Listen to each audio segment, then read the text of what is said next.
Now, Mel Hoffman has been setting up abortion clinics for many years, and she's a very well-intentioned lady, and she believes that does a lot of people a lot of good.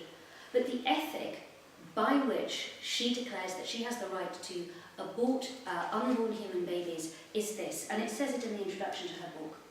Women and those who provide abortions have the right and responsibility to take away life in order to gain control of their own lives. And I would propose that that is not the ethic. Might is right, the ethic of gaining control over your own life, not by a creative discourse with the world, but with the death of another person, is exactly what the Universal Declaration of Human Rights exists to prevent. Now, if you believe in just war theory, then you will see that perhaps the war now is against the unborn child.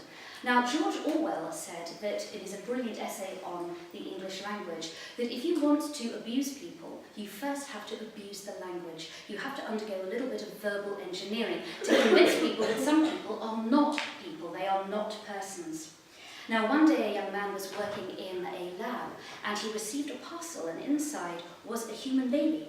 And he worked in a tissue lab, and he wasn't really meant to receive human babies in parcels, but there it was. And he tried to look at the label to find out who it was, and he saw POC as the labelling of that parcel, which meant products of conception. And that was the moment when he broke down and realised that there was a lot of label engineering going on in the debate around human life.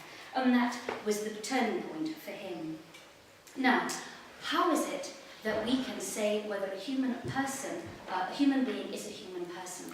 Now, we can start from different standpoints. Perhaps we can start from function. A person is a person if they can do things, say things.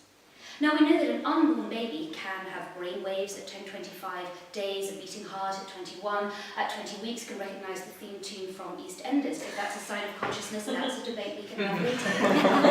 As I worked on EastEnders' website, I'm allowed to be rude about EastEnders, but my hidden life. Anyway, so we have to think, what are the signs? But the point is that if function is the definition of whether you're a person, who's going to decide what functions make that applicable? What if somebody has autism? They may not have the same relationship to persons as other people might. And you will find that if you're defining a human person through function, you'll always find that an arbitrary set of markers will have to be defined by an arbitrary set of people. And something that Peter Kreeft said very cleverly, I think, he said that anywhere where there is a vested interest in certain people being dead, there will be some people trying to define them as non